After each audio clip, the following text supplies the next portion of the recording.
everybody, it's Romania Black. We're on episode 3 of Neon Genesis Evangelion, and maybe I'll need Whiteboard Coon this episode, maybe I won't. But the last 2 episodes have just really thrown us into this world, into this sci-fi post-apocalyptic future of 2015, and led us to meet Shinji, to meet Masato, to meet Akagi, to meet his father Gendo, to meet, we haven't really met Rei, except for just seeing her be near death. That's been the only time we've really got to meet her. But this series is so surreal so far, and really delving into some interesting concepts, some interesting things being developed. Gendo seems to know there's some weird stuff under the surface, and Shinji is such an interesting protagonist so far. Like, he's very odd to pin down because he seems distant, he seems antisocial sometimes, he seems like he likes being by himself, he seems like he's kind of a pessimist, he doesn't really want to do what's being asked of him, but yet somehow he has this connection to this Evangelion that is not what it seems. It's clearly something beneath the surface. We just don't know yet. And there's just this ominous, weird vibe about the show. And so we were talking in the Discord about it, and someone said that the creator took inspiration from the Devilman series. And all I can think of is Devilman Crybaby. And I was like, that series is messed up. So great. So awesome. But yeah, so I'm very, very invested in the show already. 2 episodes in, I'm very invested. And so a fellow patron, Anthony232, got a hold of me on the Discord and was like, hey, so where are you watching the show from? And I'm like, I'm going to be watching it on Netflix. And they were like, oh, well, Netflix didn't acquire the rights to the ED, oddly enough. And they said they had some file transfers and would be willing to share them with me. And they have English subtitles. And I was like, that'd be awesome. Because he said that, or Anthony said that there were some other versions of the series out there that the subtitles are not good. I like Netflix, but sometimes the subtitles on it, I'm watching The Untamed on Netflix, and the subtitles sometimes are a little sketch. So I was like, sure, if it means we don't have a lag, if I can watch it without having to worry about that, then absolutely. I'm all about doing a clean file and watching it from there and not having to worry about the lag. And so that's what I'm watching it from. I watched episodes 1 and 2 off Netflix. Anthony232, thank you for sending me the files. I'm going to watch them based on what they've sent me, and then we'll go from there. And hopefully everything will work out great. But I tested the first 2 episodes out, and the subtitles worked wonderful for them. So we're going to assume that they will for this too. So yeah, especially after episode 2, the title card was not the same as the title that Netflix gave it. And I was like, So I decided to try Anthony's files and see if that is any different. So if you notice a difference, that's why. But yeah, we've gotten introduced to Shinji's character. I still go back and rewatch episode 2, and the moment that he has that very weird moment of connection with the Evangelion and sees that it's like an actual, probably organic monster that he's inside the brain of, essentially, and then wakes up from that dream. The moment that happens, or a vision of the past, may have been just a flashback, not even a dream, but the moment that happens and all he does is just turn on his side and like internalize that trauma. It's like, nope, this series is gonna be bonkers, isn't it? And y'all have signed me up for it, so can't stop now, can't go back now. We're already into episode 3. So with that being said, we're not gonna waste any more time. We're gonna dive right into episode. I've been watching ahead. I started this right before I went on a break for work, and I watched episodes 1 and 2 just to go ahead and have them out of the way. So if you all make any important comments, I'm watching episode 3 because I just couldn't wait. I'm so excited. But if y'all do end up having comments as we go that I find interesting to point out, I'll definitely bring them up in future reactions. I don't want to be spoiled, though. I don't want any spoilers. I may end up reading the manga, so I don't want any spoilers from that either. If I see a comment that has the word manga in it and starts out in the manga, I'm just not going to read it because I think I'm going to eventually read the manga and I don't want to be spoiled. So, but if that's the case, if you have any other comments about the production or things about the episode itself that are not spoilery, please feel free to comment down below. I'd love to talk about them. So this series already, I'm like, I just want to get into it. So let's not waste any more time. We're going to dive right into episode 3 of Neon Genesis Evangelion. And we're going to start that here in 5, 4, 3, 2, 1, and let's go.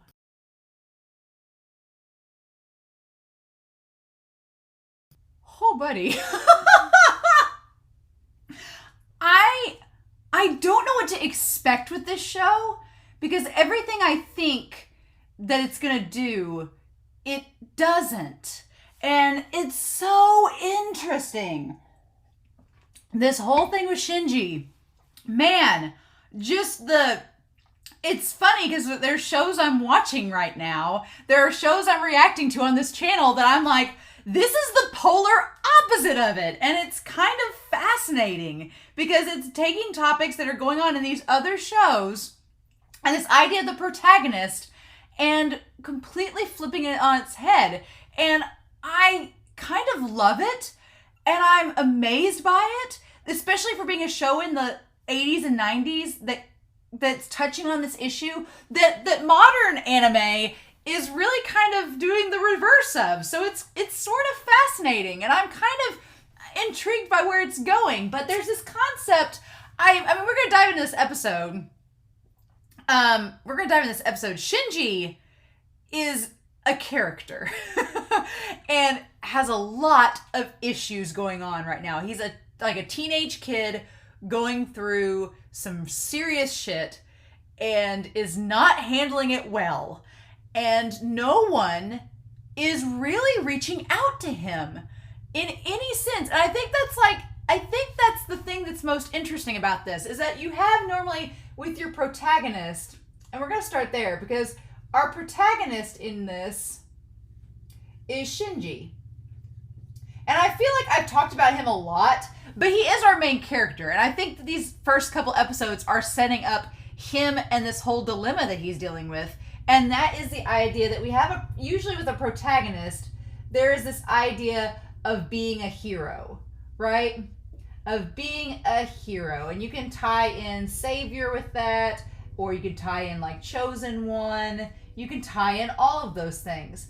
And there's this expectation when your protagonist is one of these things. And usually, especially in a shonen or an action-oriented series, especially in anime, your protagonist usually falls into this hero, savior, chosen one bubble, right? And there's different expectations that come with that. One of them being that, and you could say that Shinji, if we're going along with this, kind of falls into all three categories, right? He's been chosen. His father specifically had him come there. He's been chosen to pilot this O1 unit, this EVA, and he's supposed to be the hero of Tokyo 3, and he's kind of like this savior of humanity. So Shinji is set up to be all three of these things, right?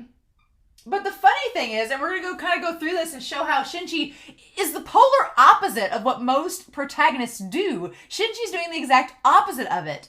And the thing about it is, it makes sense. It's like, okay, I'm sure there's a lot of people that don't like Shinji because of the way he's handling the situation.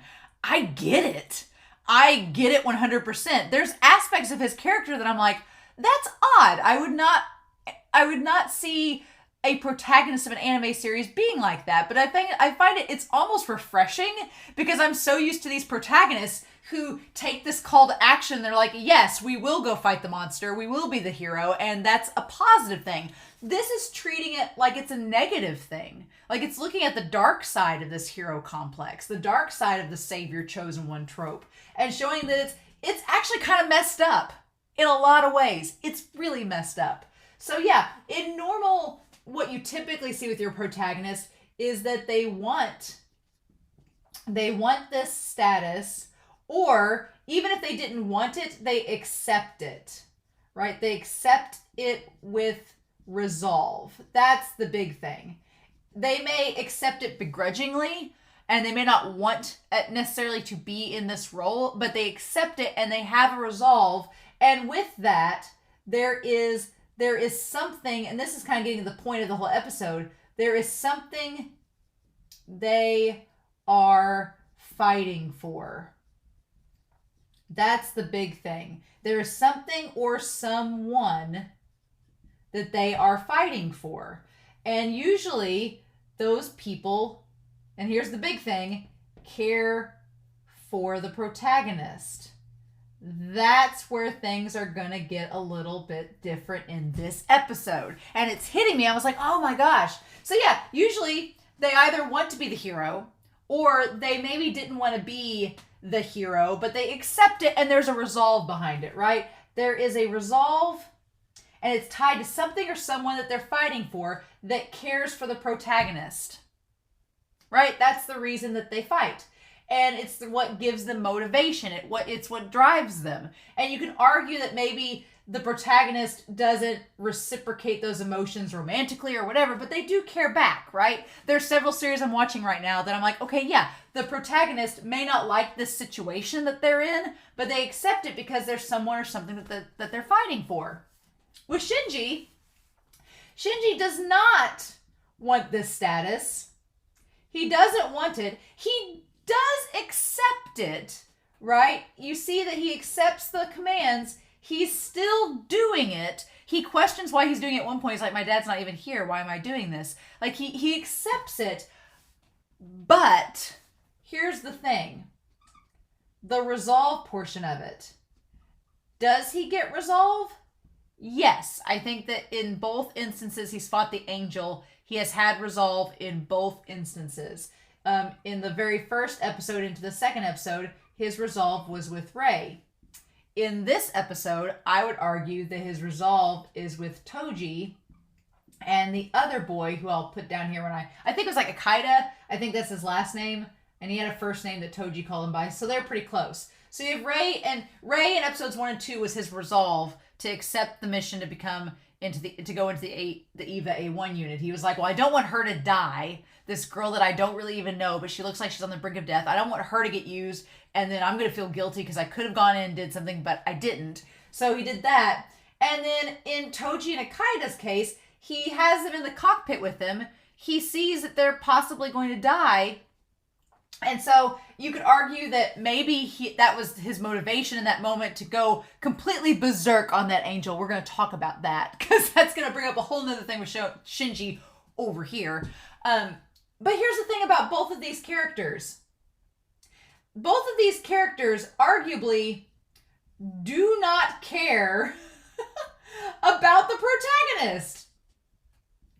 At least not in the way that we would normally assume that they do. Now, by the end of the episode, you could argue that Toji might be starting to get there, but he doesn't call him. I don't think he did. I think he hung up.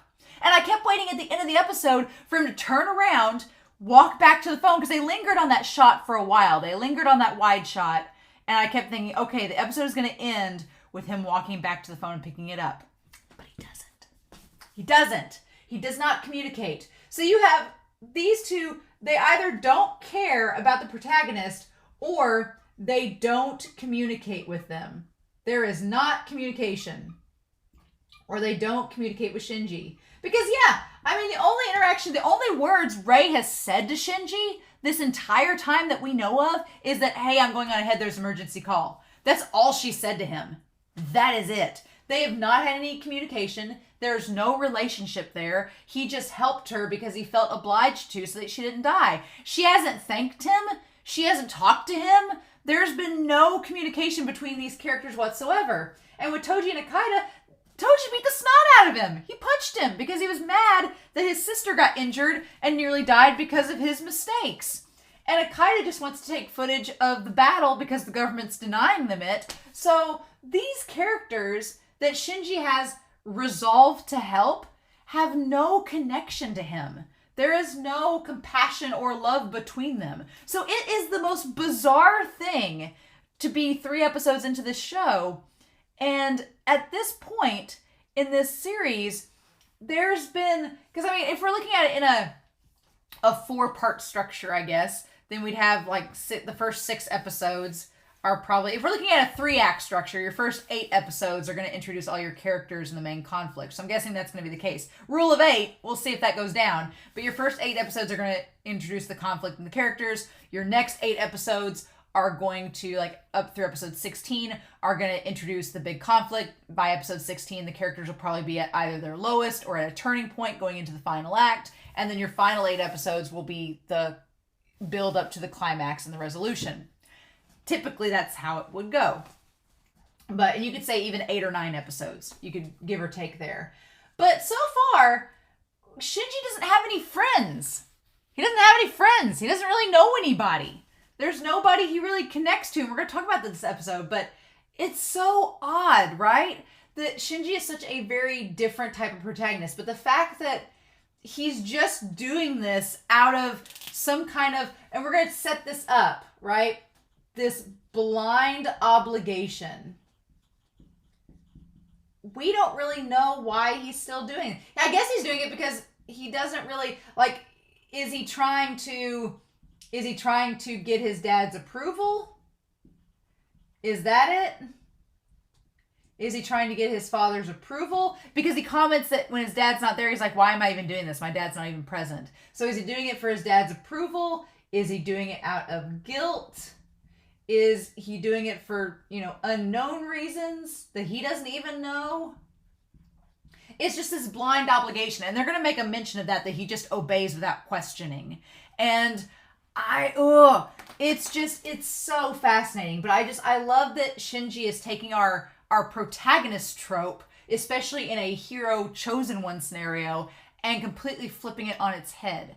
That's so fascinating. And so far, he doesn't really have any friends. There's nobody he connects to. And the people, when they find out he's a pilot, and we'll talk about this, they're not really his friends. They just want information, and then they're done with him. Because you see throughout the rest of the episode, they don't hang around him. They think it's cool for a second. Oh, give us some info. But they don't try to make a connection with him or hang out with him or be friends with him. He just goes off by himself. It's fascinating, y'all. I'm just floored by how opposite this series is than so many other things I'm watching right now. Keeping it fresh, but holy crap. So yeah, we're going to talk about this. All right. So I do appreciate, I think I am going to stick, Anthony, to your versions because the cut is really clean. I like the graphics. They're really clean. And I like the translations a lot, especially on the title cards and everything. So this episode is called A Transfer. He's a transfer student, old Shinji, transferring to a high school. You could argue that the transfer could kind of talk about other things. There was 2 title cards given to this. They called it like a silent call. A silent call was one of them, which connects back to Toji at the end, not giving him a phone call, not trying to connect with him. You could talk about that. But yeah, we're going to go forward past the intro. But yeah, Ray is free. I did want to actually comment on a part of this OP. There was a thing at the end that I wanted to see a picture of, right? It just flashes for a brief second. And I'm like, I want to see what that is. Because, yeah, God. Okay. So we see Ray, Angels. Yeah, the Angels, Tokyo 3, Nerve. And we saw the one long-haired guy in this episode. I'm curious who he is. And we see another guy. All right. And then there's lots of rainbows. So there's an image there of rainbow eyes. And they're in the very opening part of the episode. We see Shinji with the rainbow colors all over him. And that kind of goes back to when he first turned on the EVA unit. It had this rainbow thing when the nerve stuff was all connecting. We've seen that the 4 council members are like the Simon Says. They're the rainbow colors. It's all connected there, right? Okay, and so then there's Gendo. There's the 00 unit. There's something else. There's a second type there. There's the red-haired girl. She's in there. Okay, so this OP is evolving. It is changing as well. Because I was like, there's some new images in this that I don't think were in it originally. Because there's Toji in here. And there's the other kid. Or maybe they were always in there. And this is classmates. Okay, so the girl classmate with the freckles is going to be in this as well. And then the dad. And then there is Masato without a shirt on. Why? We don't know. And the second impact. We'll talk about the second impact. Okay. And so then there's Akagi, Adam, okay, and Masato. Okay, so there's 3 people in that shot. That's why I wanted to stop on. There's 3 people standing there. There is Akagi, there is Masato, and there is a third person that I don't know if that's supposed to be Gendo or it's a guy with it looks like he has the cross necklace. Maybe that was given to Masato. But there's a guy that it could be Gendo, but it could also be the Fukuchi or Futauchi, whatever his name is that answers to Gendo. I don't know. He looks different, but it kind of looks like Gendo, but kind of not. It doesn't have the glasses, though. And Masato looks really young there. Interesting. Okay. I'm going to have to pay attention to these lyrics back when I watch the next episode. Because interesting. So yeah, we cut to Shinji here and the whole rainbow thing. And he just looks dead. He just looks dead-eyed. Like he's just like, I'm fine. I'm getting used to it. I think it's not bad. It's cool. And they're like, have you memorized the positions and the emergency power junctions, the armament buildings and recovery zones? Have you memorized all these insane things? And he's just like, I think so. And she's like, I'll review it one more time. He's like, I think so. And so, yeah, no one seems to notice or care that this kid has some issues. Is maybe suffering from PTSD, is definitely traumatized by all of this, and is just going through the motions. And they give an excuse for it. But, so Shinji here is clearly traumatized. Clearly. Like, he's just numb. He's just, at this point, numb and going through the motions, right? And so they give this big, long, complicated spiel that they expect this teenage child to know. Like, normally Eva runs off electricity provided by the umbilical cord, which gets severed. And so they say it has an internal battery, which makes sense later on. We find out that it only has 5 minutes left. Okay. And they set all this up. It's funny. They set all this up in the very beginning of the episode, but they run through it so quickly that it's easy to miss. And then at the end of the episode, when all the stuff starts going down, you kind of see, okay, they set this up from the start so that it would happen later on. With an active life of 1 minute at full power and no more than 5 minutes in minimal activity gain mode. And that's the limitations of the current technology. So that makes sense. They can only do so much, right? Do you understand? And he's like, yes. And so they're going to do induction mode, which is like this whole thing of the simulation, the 5-minute simulation. And so we see the angel. It's basically just a simulation. And they're like, this target in the center, switch on and fire. And then like, calm down, position the target in the center. Okay.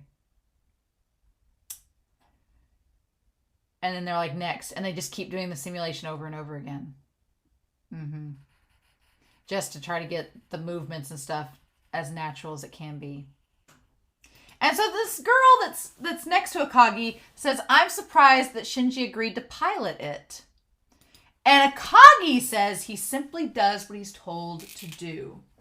So Akagi is the one that makes the comment that he just does what he's told to do. He doesn't question anything, which is interesting. I feel like Akagi and Masato have very different views, have different emotional concerns with Shinji. I don't think Akagi's worried about him at all. She's just like, he's just going to do what he's told to. Masato seems like she's the one worried. She's the more emotionally invested. Maybe that's his way of getting through life.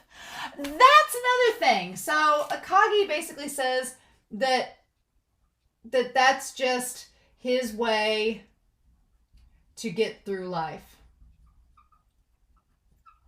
He's not ambitious at all is what she's saying. She's like, he has no ambition. He has no motivation. We just tell him to do something and he does it. And so you would question why you'd want somebody like that piloting. That's the other thing too, that the series, it's crazy. Gendo establishes in the last episode that it has to be Shinji. Shinji has to be the pilot because he's one of the only few that connects with the EVA unit. It's the funniest thing that the one person who can connect to this unit and pilot it is the most apathetic person with no motivations towards it at all. And so Akagi tries to say like, well, that's just his way of getting through life. He just goes through the motions and does what he's told. He's just an ant. He's just a follower. He's not a leader. And again, that's usually your protagonist in a series, maybe they're not the leader of a group. Maybe they're not, the head honcho of a group. They're like in a smaller unit or a younger unit of peers like Toji and Aida. But they have leaderly abilities. They have like either brains or they have like street smarts, or they have like a passion to them that gives them a leaderly quality that you get inspired by. You're inspired by your protagonist. Shinji is not an inspiring character at all. He's not. He's gone through some shit and he just is like, I'm done, but I can't stop for reasons. So it's just this blind obligation. And you're like, it's fascinating. It's so interesting. And Masato's there. And Masato doesn't seem to agree, right? I'm going to make a note here that Masato seems to disagree. And she has a more emotional investment in Shinji, it seems. Not a lot, because she doesn't seem to like be helping the situation either. When we get to the bed scene in the apartment, she's not really helping, but she seems to maybe recognize that something's up, something's not quite right. And so that's what she's kind of like just being like, okay. Like she seems to know something's up. And it just goes from her to him with these dead shark eyes, just numb. He says, target in the center, pull the switch. It reminded me of Toby from Sweeney Todd. It reminded me of Toby. If you've ever seen the musical Sweeney Todd, the demon barber of Fleet Street, there's a character called Toby. And Toby's like a little minor side character, but he becomes really integral to the plot.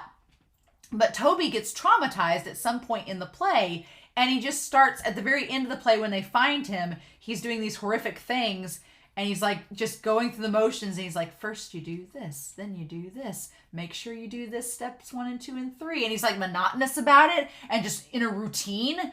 And he's so traumatized that that's just how he deals. And so there may be some truth to what Kagi says in that, like, yeah, Shinji's dealing with his trauma by just being numb, but that's not healthy at all. And we see later what happens with that. And it's interesting. But yeah, he's just target in the center, pull the switch. And him repeating that over and over again is terrifying, for the record. Episode 3, The Silent Phone. So this episode is called The Silent Phone or The Transfer. Whichever one you want. Maybe I was wrong in the last episode. Maybe there are 2 titles to each episode and I was just like, I don't know. I like The Transfer better than but I like The Silent Phone too. I don't know. I like the transfer title though. So again, there is no one else living in these apartments. I am absolutely convinced that Masato and Shinji are the only people in this apartment complex. Because again, there's nothing on the outside of any of them except her apartment. And when he takes the trash out, there's no other trash there at all. They're completely isolated. They're alone. So, interesting. Okay. And yeah, and I do like that the kitchen and everything has cleaned up significantly. Like Shinji has made it spick and span, tip-top shape. And we know it's Shinji that's done this, not Masato, because Masato's a slob. So Shinji has cleaned up the place, oddly enough. Because when we go to her room, it's a mess. Like she still hasn't moved in. Her stuff's everywhere. She's like crawled up under the blanket, just being lazy. It's just still in disarray. And she has Shinji taking the trash out.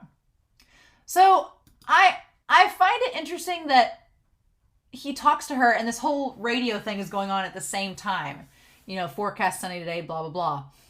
And so he's telling her it's morning and they're like, we'll have hot days all year now, but we used to have the force. Okay, so they're giving us information as we go, and it's just, it's buried underneath their conversation, but we are getting some exposition. So I'm going to put that in a different color and talk about this whole second impact. All right, so we're going to talk about the second impact over here. Okay, so I find it, again, this series does stuff with like distortion and sound, and like there'll be a conversation happening, but then they'll be telling you something else, and it's like, what is happening? What is this? So they said we have hot days all year now, but we used to have 4 seasons. So now it's basically summer heat 24/7. Okay, no more seasons. Interesting. Okay, so they say that's neat. Okay, I couldn't pay attention because of what was going on. Spring, summer, fall, and winter. So basically, people don't know what seasons are anymore. That's crazy. And so Masato tells Shinji, she's like, I don't have to go back to work until it's evening, so let me sleep. All right. And we never see snow these days due to the recent warmth. Okay. And so he's like, I see, I'll go.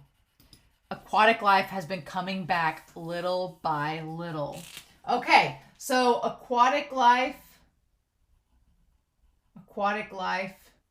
is returning, which is curious because that thing, the angel that attacked today, kind of looked like a jellyfish. It kind of looked like an evolved, like, giant sea creature.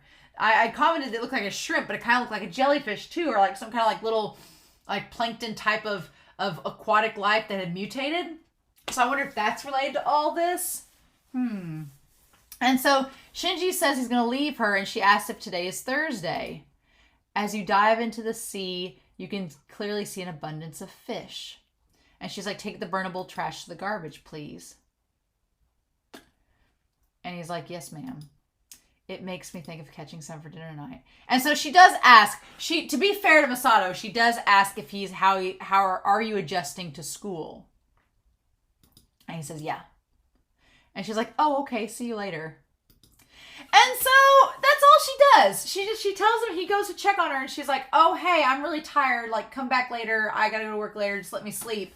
And she does ask him how school is, but when he says, oh, it's fine, she's like, okay, cool. Like, she just checked in, like doing the bare minimum to set up any type of relationship with him, right? Not a lot, right?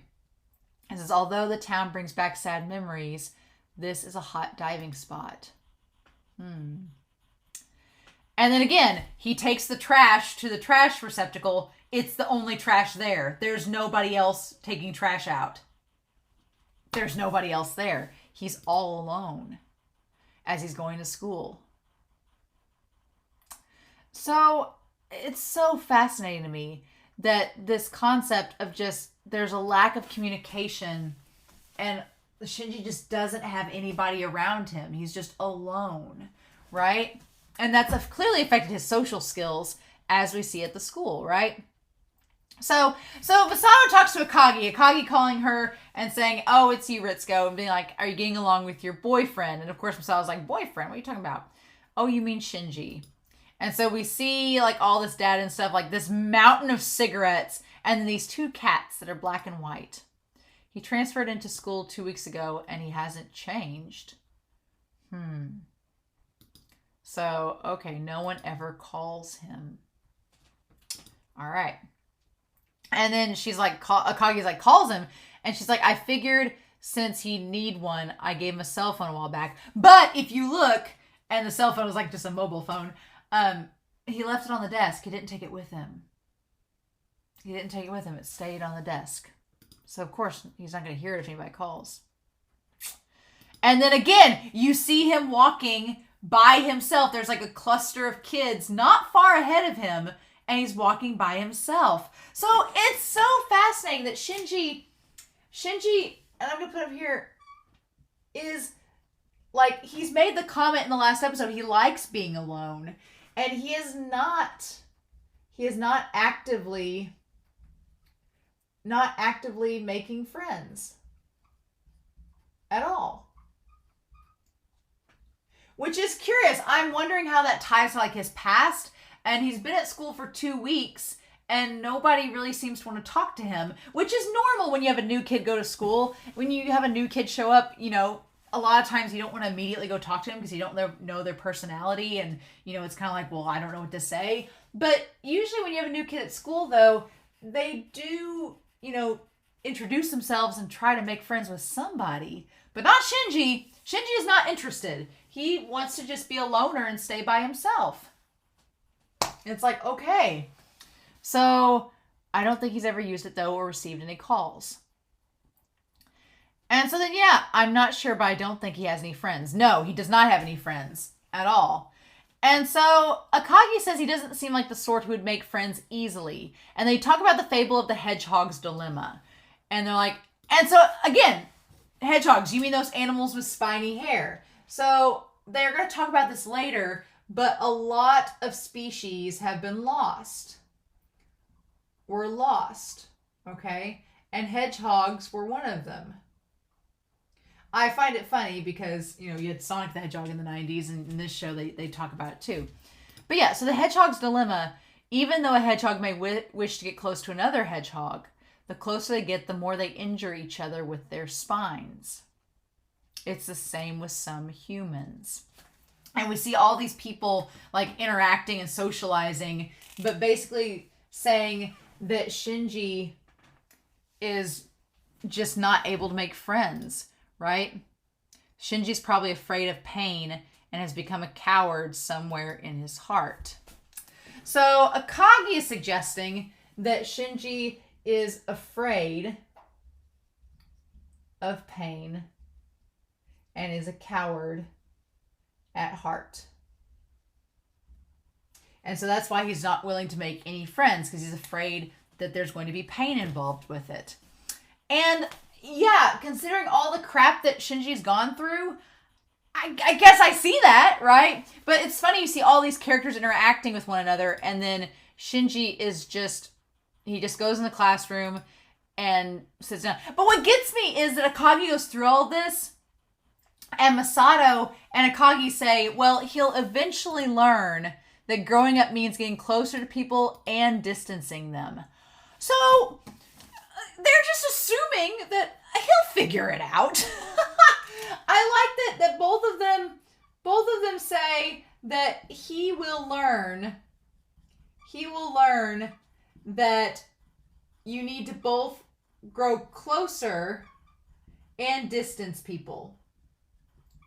Well, he doesn't seem to have any trouble with distancing people whatsoever. But I like that, again, this is so different. I like that rather than Masato and Akagi talking to Shinji about this, saying, hey, why haven't you made friends? Is there something up? Do you just like being by yourself? Instead of just communicating with him, they're like, he'll figure it out. He's just a kid. When he grows up, he'll learn somehow. It's so hands off. They're like, oh, he'll figure it out. We can leave him. It's so funny because a lot of modern shows are like, they have that mentor figure. That's another thing. Is that they're in a lot of series where there's like a chosen one. When there's a chosen one or a hero, there is a mentor.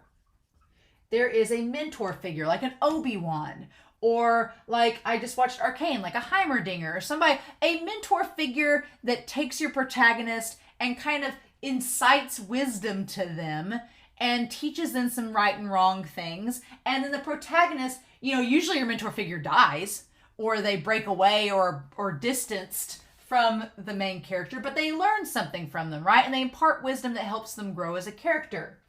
In this series, there is no mentor figure. There is no mentor. None. His father's not a mentor. Absolutely not. Akagi's not a mentor. She's not imparting any wisdom. The closest thing he has to a mentor is Masato, and she's the worst at that. She doesn't mentor him on anything. She just makes him do her work, and that's it. She makes him do her chores. She just checks in with him to make sure he's still breathing, but she's not a mentor figure, so he doesn't have that. He doesn't have that to impart any kind of wisdom to him. So you're just leaving this teenage kid who is socially distanced from everybody to his own devices, and your solution is he'll just figure it out. It's bizarre. It's so interesting. But yeah, finding a distance where you can avoid hurting each other too much. So Masato's like, well, he'll eventually figure out how to make people come closer, and finding a distance between people where you can talk to them, you can interact, but you can avoid getting too close. So the idea with Masato is you need to avoid getting too close, but still have a friend, but still have a relationship. I feel at this point, if he's going to have that with anybody, it's Ray. We haven't met the girl with the red hair yet. And his dad is mysteriously absent. So I'm like, is the dad like going to find the red-haired girl Is that what's going to happen? Is he off to find her and bring her into the fold, being like, maybe this will motivate my son? Who knows? So, but I feel like if he's going to have a relationship with anybody, it's Rey. Because Rey seems like she's in the same boat as him. She's off by herself in this shot. She's alone. And nobody asks about her injuries. And maybe they've already asked. Maybe when she first came back, 2 weeks ago, they asked and she gave an answer and they've just let it go. But they've kept their distance from her. So if I feel if Shinji's going to befriend anybody, maybe it's Toji and Akida. Begrudgingly, maybe Toji and Akida make Shinji be friends with him. But I feel like if Shinji's going to befriend anybody, it's probably going to be Rey. But we've just not got there yet. And I figured in this episode, I honestly thought this episode that, and you see Shinji and her looking to one another. But I feel like Shinji if he befriends Rey, I wonder if it's going to be out of guilt that he feels bad that she's injured.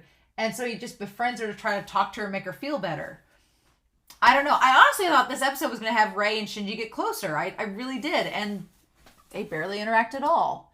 It's interesting. But yeah, but he just kind of, and I like that he sinks down out of frame. He looks at her and he doesn't say anything. Again, there's no communication. And he just sinks out of frame. So then we have Toji and this one guy. And I was going to comment in the reaction because he shows this fighter, like this piloted UN vehicle, and he's like making all these noises like an airplane. I was like, being in the room with the kid that's had like a traumatic experience because of those probably isn't the best idea. But at the same time, he had his headphones on during most of it, so he probably didn't hear whatever this kid was saying. But this kid is obsessed with the idea of filming the war and catching it on film. So, class rep. So the girl with the freckles is the class rep. So we have some other characters that we're going to talk about.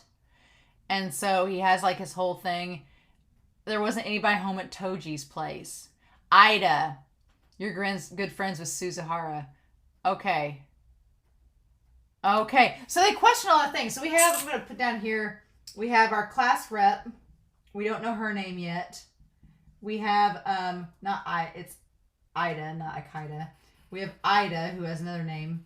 And we have Toji. And they're in the OP, so they're probably 3 characters we're going to see a lot. And they talk about this person that's been missing for 2 weeks, and they wonder if they're seriously... And so here's the thing, too. The television reports that nobody was injured. So at the same time that all this second impact stuff is going on, we have the idea that the government is basically hiding casualty numbers, right? Because they say that nobody was injured. It's like, okay, so they're hiding casualty numbers and they're censoring images of the war with the angels. They're censoring what the public can see. They're trying to do damage control and keep people out of it. Okay. You saw the explosion site on Mount Takanosu, right? Not only were Aruma and Komatsu devastated, but they brought in troops from Misao and Kyushu. There have been well over a couple dozen people injured and some even killed. And that's when Toji walks in. Okay. And I like that he has the camcorder. I love that Aida has the camcorder.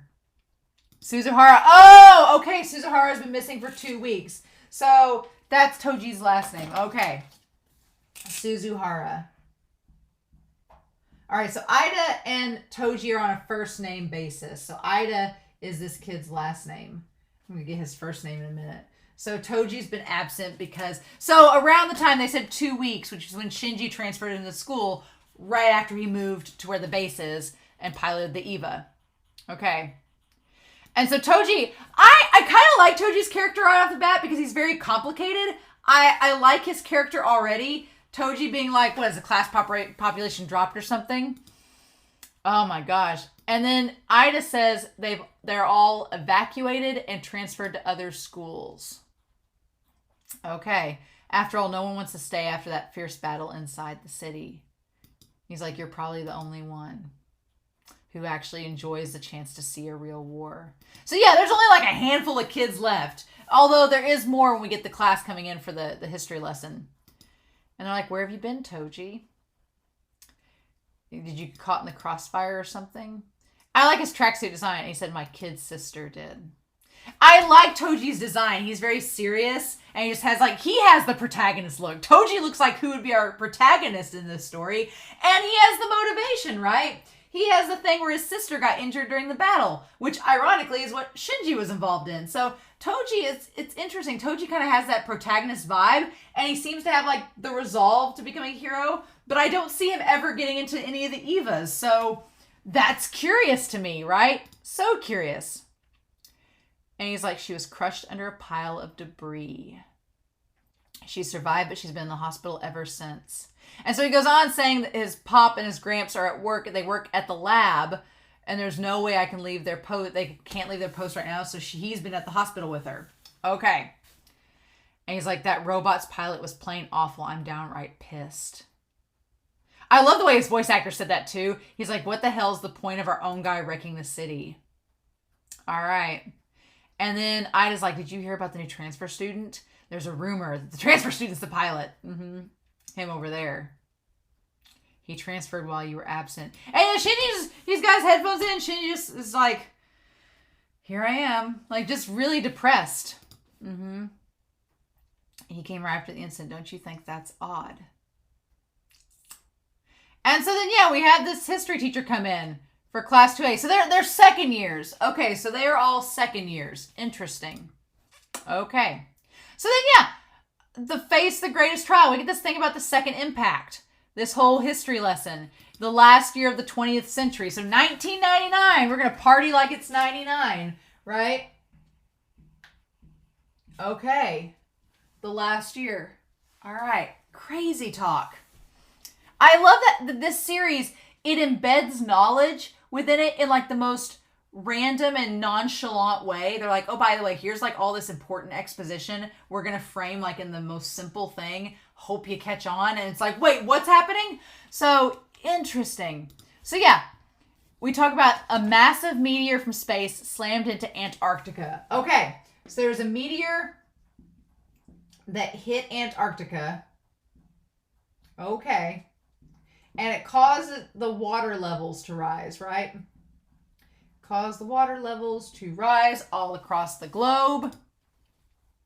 Okay. The continent's ice cap was melted almost instantaneously. And then the water level of the oceans rose. The earth was thrown off its axis. And abnormal weather patterns threaten the life of all living things. Which is why there's not seasons anymore. The whole weather's been thrown off. Several thousand species and half of the world's population were lost for eternity. So yeah, half of the population died. That is billions of people. That's insanity.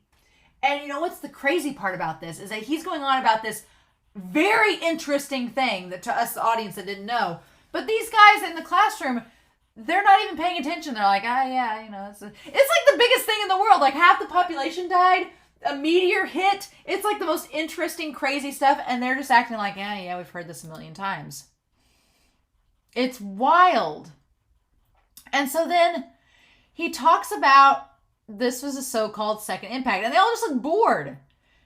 And so he's like, the survivors still had to live through the hell of worldwide economic collapse, ethnic conflicts, and civil wars. So yeah, and if you think about it, yeah, that makes sense. There was I'm going to say ethnic conflict, economic crisis,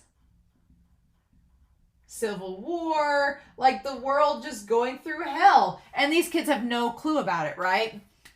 And so, and then on the tablet here, there's these little tabs, little smart pads, and it's going through this math equation, right? And so there's a call. I like that it's a call, but it's really a text message. Again, the 90s sci-fi tech is fun. And they ask, is it true you're the pilot of the robot? Yes or no? And that was all 15 years ago. So what's established is that this generation, Shinji's generation, is the first generation born after all that conflict. After the second impact. This Shinji and Toji and all them, they're the first generation to be born. So that's interesting, right? Okay. In only 15 years, we have restored ourselves, which is pretty amazing. 15 years is not a crazy amount of time for them to get that much accomplished.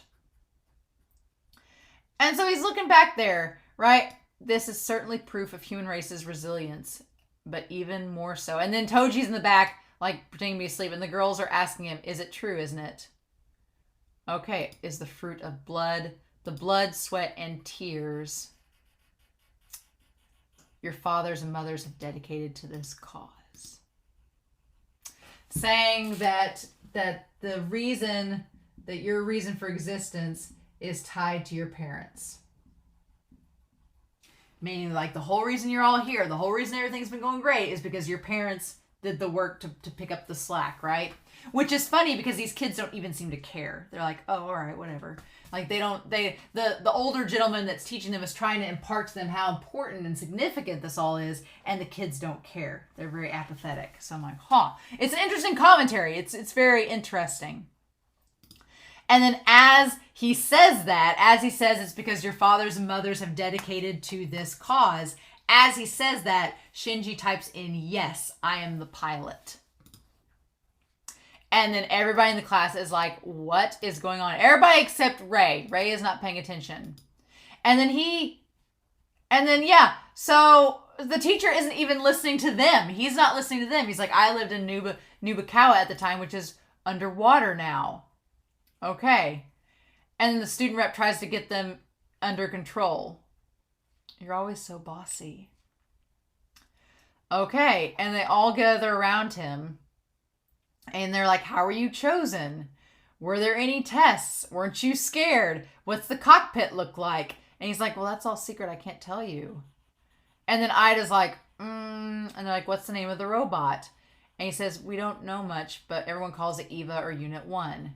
And so Ida, and they're like, it's like a knife. What's its ultimate attack? And so Ida seems like maybe he's chatting Toji about all this. Maybe he's chatting Toji. And like it vibrates an ultrasonic wave. He's either messaging Toji or he's trying to look up and note this information for later. And they're like, he's the pride of the school. So yeah, calling Toji the pride of the school because he's the pilot.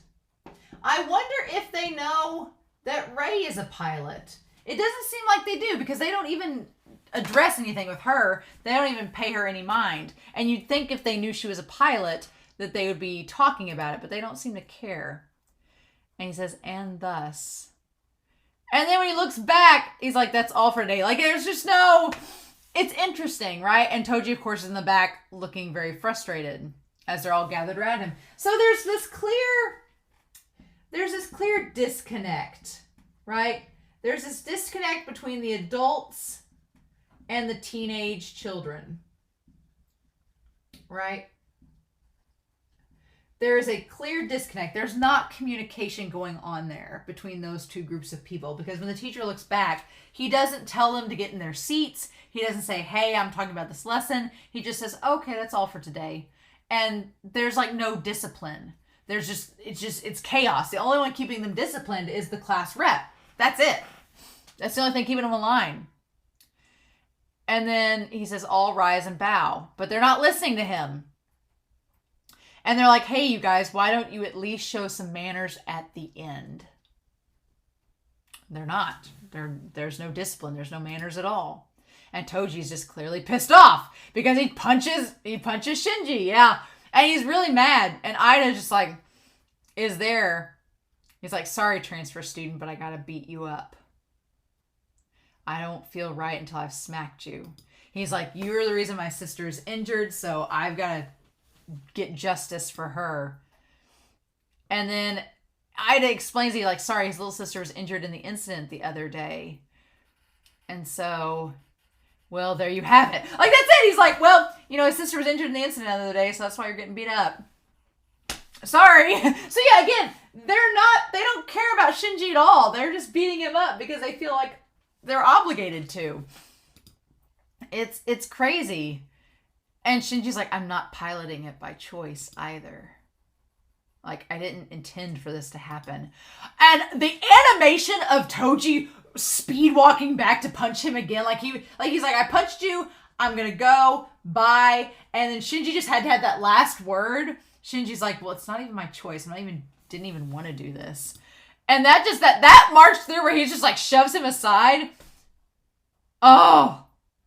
And again, Shinji looks away. He can't look them in the eye. He can't look his father in the eye. He can't look Toji in the eye. He just looks away. Like, he just doesn't care. And Toji's like, well, care, damn it. My sister's injured because of you. And just punches him to the ground and storms off. He's like, you should be mad. Something. Ugh. And I love this show, like, this show lingers on these wide shots. It's so interesting. And then he's just sitting there and wipes his nose off. And the Ray girl says, there's an emergency call. I'll go on ahead. Like she knows it's coming. And that's when the sirens start going off. So she kind of like, it's almost like she was given an emergency call. And then she just went to go find him and tell him. But again, she doesn't really care about him. She just tells him what's up. Oh my God. And so we actually do get to see the shelters. We actually do get to see the evacuation shelters in this. As this, again, all the city's underwater. That makes much more sense now. And we see this like creature that looks like it's a jellyfish coming out of the sea. Episode 3, a transfer. The target's been sighted. There's all of these. And yeah, I wonder if the one guy is, I don't know. I'm interested about all that. And so they get into battle formation. It's just, it's so fascinating. I really like Toji's character, but I'm so curious to see if he'll actually try to get close to Shinji or try to be his friend or what. Because it's so weird. Toji is like the protagonist. You'd expect Toji to be the protagonist on all this, and you'd expect Shinji to be like the side character. And it's reversed. It's the craziest thing, right? It's just absolutely bizarre. But yeah, so they get this whole thing in here. And they say, what's the status of non-combatants and civilians? And they're like, we received reports the evacuation is completed. So again, we established that Masato seems to care for the civilians, right? She doesn't necessarily connect to them, but she does seem to care that they are safe. And so we go to the Geo Shelter 334, and the maximum capacity is 250 people in this one space. And we see everybody's got their blankets, they've got their radio, they're just talking. This is just like a normal standard procedure, nothing crazy.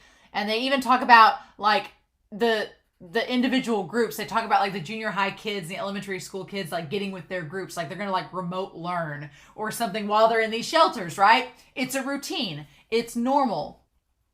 And then they have the TV on here too. At noon today, a special emergency declaration was issued for the Kanto and Central regions centering on the Tokai area. Details are reported in as they come. And so then he's like, just text messages again. And he's like, it's news censorship. They won't show it to any of us civilians. So I like that his camcorder is also like a TV. It has an antenna on it. That's fun tech. I like that. Even though it's an incredible event they don't want us to see. That thing is terrifying, by the way. The fourth angel would show while Commander Ikari is... So there's been 3 other angels pop up since then. And we assume Shinji is taking care of it. Taking care of the other ones, right? We guess. We can only assume. The last time they gave us a 15-year break. And this time it's only been 3 weeks. And they never care about our convenience. Okay, so they don't care about our convenience. They're the type that we women hate the most, right? Okay, so there is a thing on here. It says subject fourth angel, pattern blood type blue. So it has blue blood just like the other ones. Interesting. So we do get confirmation. Okay, so this is the fourth angel. All right, this is the fourth angel. And I'm going to note that Gendo is away. Gendo is not here. So this is the fourth angel. All right, so the third angel was beaten by Shinji. So the first and second... Well, they said it's been 15 years. So as far as we know, the first angel was 15 years ago, maybe. Don't tell me. I'm sure we'll find out. And the second one, we assume, is the one that Rei beat, but nearly died doing so. And Shinji's taking care of the third and now the fourth one. Okay. I wonder if there's going to be a specific number of angels, how that works. But yeah, they fire at it and it does nothing. It seems like the little red bulb in the center, seems like it's what its weakness is. So you would think after Shinji's like stabbed it, you'd think that little bulb would be what you'd be aiming at. But, and I like that the one guy, the corporal's like, it's a waste of taxpayers' money. And the committee is demanding that we dispatch an Evangelion again. And she's like, oh, they're pesky bastards. Even if they hadn't asked for it, I would have dispatched it anyway. So she's like, Misato's like, let's just get this over and done with and just hurry up. Let's quit wasting ammunition and letting it have a chance to destroy the city. Let's just do this. Again, there's something in these Evangelions. Something's going on, right? Because I feel like he's in their brain. Because when the armor comes off, there is a literal organic hand underneath it. What the fudge? So, I know I'm going to find out, but, huh? Okay. And he says, why am I piloting this thing again, even though my father's not here? So again, and then he sees Toji. And I feel like, he's like, even though I got beat up. It's like, why am I here? I got beat up. So it's like, at the same point, he's tying Toji to his father, right? He's like, in both instances, he's like, both of these scenarios, my father abandoning me and this kid at school beating me up. He's like, I've been put through the ringer these 2 times. In his father's case, he's like, why am I in this Eva if my father's not here to watch me because I'm trying to get his approval? And then he's like, I got beat up by being in this the last time. I tried to help out the city and instead I got the, tar knocked out of me because of it. Why am I helping them if these people don't care? If they just think it's cool that I do it, but they don't care, why am I? And we don't know. Shinji hasn't said his motivations. We don't know Shinji's motivations, if they're even existent, if he's just doing what he's told, like Akagi says. We don't know for sure why he's doing it. That's the big mystery box. And I like that Toji's underground being like, And then I like that little animation of Aida being like, hey, let's go privately and talk. And he's like, what? What for? And he's like, just give me a second. And he's like, okay. And so they go class rep. We still don't know her name. And they both say that they have to go to the bathroom. And she's like, you were supposed to go before you came. Like, what the heck? And they're like, and then they get to the bathroom. I like they actually go to the bathroom. And they decide they want to go up and see the battle. And so Kinsuke.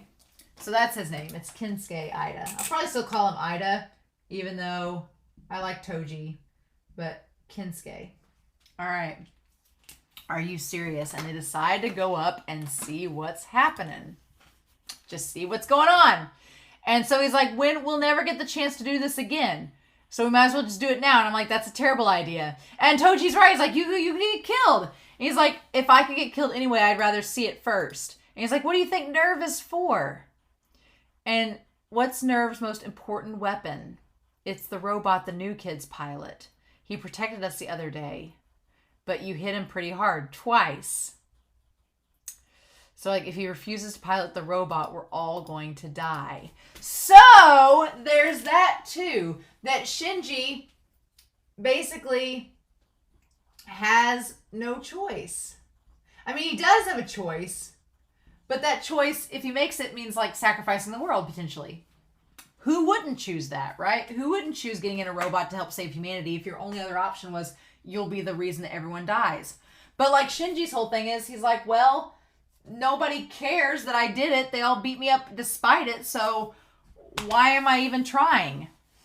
And we'll get to that. But yeah, I like these guys actually use the bathroom instead of just meeting in the bathroom and pretending, And says, don't you have a duty to watch him fight? And he's like, whatever.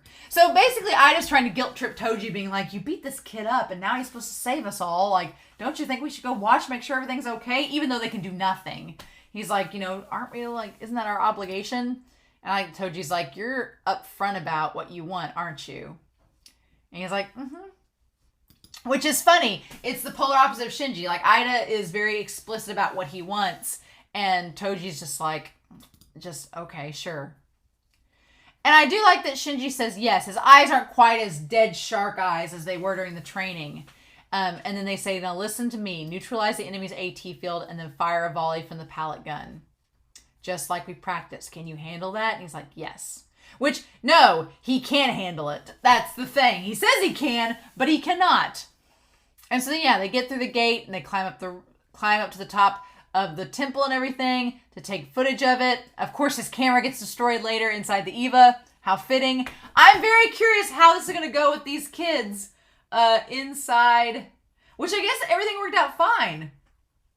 It's like, all my efforts paid off. This is what I've been waiting for. I guess since the camera got broke, they let the kids off the hook. I guess. And so then, yeah, then they see the Eva unit come out. And, oh my gosh. I like the heat wave. And he's like, the AT field has been deployed. Target the center and pull the switch. Like, he just wants to get it over with and done. He's like, I just need to do what I did in the simulation. He doesn't put any thought into it. Shinji does. There's no strategy. There's nothing. He's just like, I don't want to be here. Let's just get this thing killed and be done with it. Like, it's just, he's just like a mindless soldier, right? But then, and he just fires at it constantly, like, just get it over with. And Masato's like, what are you doing? You're just creating a way for him to hide. And Shinji's like, I just wanted to be done. And then the monster comes and uses them whips and just just slices the building. And Aida Toji's like, what the hell? He's already losing. And Aida's like, it's okay. And then Masato sends him a spare rifle, but he's so freaked out he doesn't use it. Because he's too shell-shocked. He's like remembering, like, you know, Pavlov, like remembering what happened when he was, and again, and Aida like puts a guilt trip on Toji. He's like, man, you know, you punched him really hard, probably threw him off. And Toji's like, shut up. I don't want to be blamed for this. Yeah, he's like, he doesn't want to get dragged into it. But yeah, Shinji's like had all this pain associated with this Eva project. So he's just traumatized. Yeah, and the animation on Shinji is awful. He just looks freaked out. Yeah, I don't blame him. And then he runs off, but it severs the umbilical cord with the power in it. Right? It gets severed, the building's destroyed by its tentacles, and they're like, you got 5 minutes left of active time remaining. And I love that everything gets red inside. And Masato is like, oh my god, this is the worst case scenario. We've got to get him back. Nope, we need to retreat. And, oh my god, yeah. And then it grabs him by the leg and pulls him down, like slings him up against the mountain. And by sheer luck, he doesn't kill them. They're like between his fingers. And they're like, no problems detected. He can make it. I'm like, no problems detected, huh? Okay. Great. Yeah, sure, I believe you there. And that's when he sees in between his fingers, the two of them. And they're both like about to cry. They're like so freaked out. And Toji's like, shit, or Shinji's like, it's you two. What the hell? And so then, yeah, they established his classmates. And I like Akagi's like, why are they here? And they're both just like shaking. Like just absolutely terrified as any kid would be. And then there's that monster. And Shinji, in order to save them, grabs the thing. Oh my gosh. Like I didn't comment, but he has like the new suit and everything. And then Aida makes the comment, he's like, he can't move because we're here. Because if he moves, then we could possibly be hurt, and he doesn't want to do that. So Aida assumes that Shinji's actions are because he doesn't want them to get hurt, and he cares about them. Now, whether that's true or not, we don't know as the audience, but it seems to be Aida's motivation to get Toji to try to call him later, right? And, oh my gosh. And so Masato says, let them into the cockpit. And he's like, oh. And then Masato's like, once you've got them, make a temporary retreat and we'll regroup. And Akagi's like, we can't allow unauthorized civilians into the entry plug. And Masato's like, I'm authorizing it. So again, Masato cares about the civilians. She's like, I don't want to see innocent people die. Her and Akagi are very different in that regard. Because Akagi's like, you're extending your authority. And Masato's like, well, then he'll just have to yell at me. We'll see if that happens. Interesting. Okay. And so he opens it up for them to get in, and she gets on the intercom and tells them to hurry up. And so they jump in, and it's not water. They jump in, and then of course his camera's ruined. But then, and I like that Toji was holding his nose. If you get on there, Toji was holding his nose in there, and then of course it's oxygenated so they can. And then you see what Shinji's seeing. And they're saying abnormal conditions occurring in the nervous system. So they're just seeing like how freaky this shit is. And then because there's 2 foreign bodies in the system now, it's messing everything up. It's causing the systems to all get like, it says they're introducing noise in the nerve impulse systems. And it just shows that that energy is just rotting away that armor. And so he slings the jellyfish looking thing back, and Masato says, okay, now retreat, get out of there. But again, what the hell? There's a hand underneath the armor, and it's got like little ports and everything to it. What? Why? That's the hand that was reaching for him in episode 1, right? Okay. And so they're like, recovery route 34, retreat to the east side of the mountain. And I like that Ida's like, is my camera safe? And Toji's like trying to listen. And Shinji just has his head down. And Toji's like, hey, new kid, she said retreat. And he says, I mustn't run away. I mustn't run away. New kid. I'm just like, I mustn't run away. And then he has the knife, the blade. And then she says, obey my orders, Shinji, you've got to retreat. But his eyes are like dead shark eyes again, right? So it's the weirdest thing. It's the weirdest thing. Shinji goes into these modes where Kagi says he does what he's told. But here he does not do that. He does not do what he's told.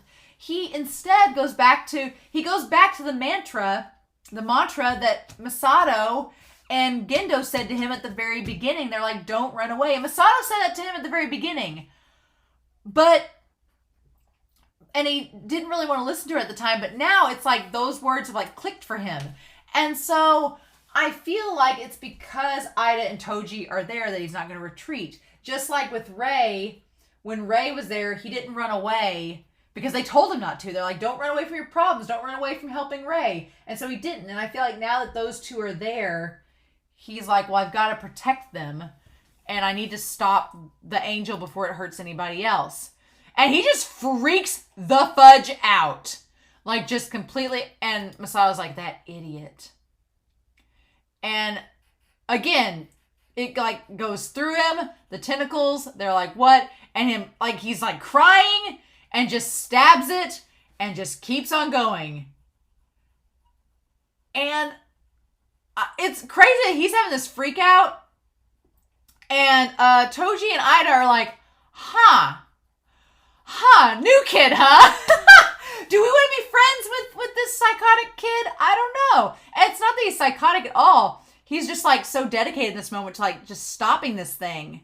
But it's rare for us to see Shinji having this emotional response, right? Just having this emotional, just letting it all out, right? And then it stops the angel. The target's completely silent. And Masato's like, And we don't really get Masato's reaction. So I'm curious if Masato or someone Masato knows, maybe the guy that was in the OP with her and Akagi, if he was like Shinji and ended up dying, or if she was like Shinji and ended up having to leave the project. We don't know. But, it's interesting because her reaction in that moment seems like she's seen this happen before and it didn't end well. And so she's a little concerned that Shinji's in that same boat. And I just love that it lingers on his hands with the gloves, like Gendo, the hands on the knife. And these two are like, and he's just sobbing, like just crying hysterically because what the hell just happened. And I like that Toji and Aida they just both look so sad for him. Like, what the hell? Like, they don't say anything. He's just... Like, this is what he's dealing with. And so I love the expression on Toji's face. Like, Toji's like, damn, like, I beat this kid up because I blamed him for my sister being injured. But now I'm seeing, like, what this kid's dealing with. And he's just as scared as we are. And he's not in control like maybe we thought he was. And so he's like, I made fun of this kid for, like, wrecking the city, but he's just trying to do something and survive. So it's, God, that's such a look. And, like, the unit shut down there. And it almost looks like the angel and the Eva unit are connected through the cords of the angel. It looks like they're both puppets, is what it looks like. It's interesting. So yeah. We go back and there's, like, a tennis ball on the ground. Nobody's playing sports. Ray is still in that same position, looking out the dreary window. I'm eager to know more about Ray, but we've not been there yet. They've got the angel that they're going to possibly dissect and experiment on. Or no, that's Aida with his computer, like, doing, like, a scope of it. And then Toji is beside him. And I like that Aida brings up, they're like, it's been 3 days since he's come to school. And then Toji's like, since we were chewed out? And he's like, no, since he stopped coming to school. So again, Shinji, and, like, who's he? The new kid. So Toji brings it up. I wonder what he's been doing since then. So Toji is worried about him, right? Toji is worried. And it's been 3 days. So again, that just means that Shinji's isolated himself for 3 days afterwards. Probably because Shinji didn't want to face either of them.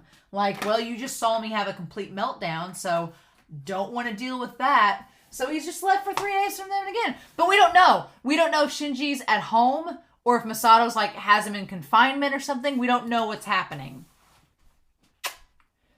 And he's like, I'm not exactly worried. But he is. And it's like, Toji, for someone who's so tactless, you're pretty stubborn.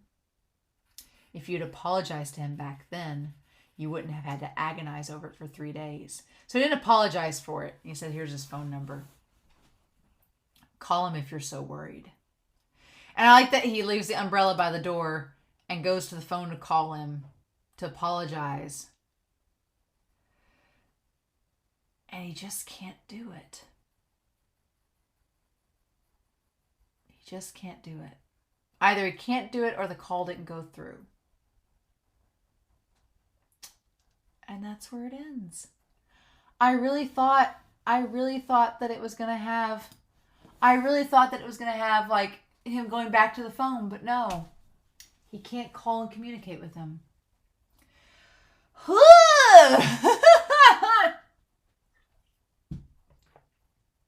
So, the second impact thing is interesting. It makes a lot more sense. So these angels are tied to something with this meteor. Something like, are these angels...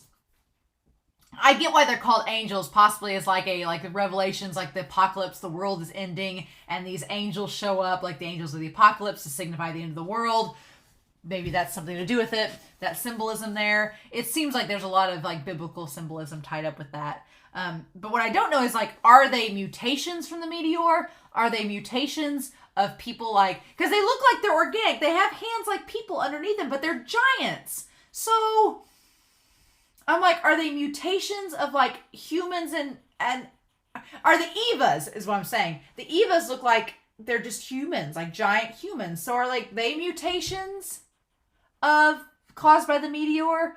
Are they, like, mutations of people that were maybe up by Antarctica at the time and they just mutated and then somehow the Japanese government got a hold of them? Are the angels just mutations of animals that were struck by the meteor and they're just now getting to Japan, like, after 15 years? We don't know. Is it like some divine supernatural being? Is it aliens? Don't know. I mean, it's a meteor, so it could be that the Evangelions and the angels are from the meteor itself. Like, it could be like an alien invasion, and the Japanese government got a hold of some of these Evangelions and made them into weapons, and the angels are just an offshoot of that. I don't know. Maybe the Evangelions are angels that have been altered and bioengineered. We don't know at this point. We don't know. Maybe their genes have been spliced with humans, right? There's some human experimentation and the Evas are like angels that have been spliced with human DNA and have made these creatures that humans can inhabit and use as weapons. We don't know enough yet, but we're 3 episodes in. I still feel bad for Shinji's character, but I want to know more about his motivation. And God, I wish Toji would become friends with him. Shinji needs a friend. Shinji has no friends, and he's supposed to be this like chosen one hero, and no one's trying to connect to him. Like Masato's doing a little bit, but she's like the only one. She's not really trying. She's putting in the bare minimum. I want Toji and Aida to become friends with him. I don't know what'll come of that. I want Rei to become friends with him. I'm so used to seeing our protagonist have like a set of side characters with him or her as motivation and friendship. And we just don't have that in this series. It's kind of bizarre. But yeah, and then Gendo wasn't even in this episode, so I'm very curious to know what they're gonna talk to, if anybody's gonna try to talk to Shinji after this and kind of go over anything with him. I'm curious, but I don't know. I don't want any spoilers because I feel like we're gonna find that as we go, but we shall see. So in any case, I hope y'all enjoyed this reaction. Episode 1 is coming out on Patreon this week, so that's fun. That's exciting. Like I said, if I get any comments as we go, I'll start incorporating them into the episodes if I think that they need to be addressed. But no spoilers, please. No manga, no anime spoilers. We're going into this blind, and I'm having a lot of fun doing it, as you can see. So there's that. But in the meantime, I hope you all have a wonderful week. Please stay safe, take care, and yeah, I will be back very soon with episode 4 of Neon Genesis Evangelion. Bye.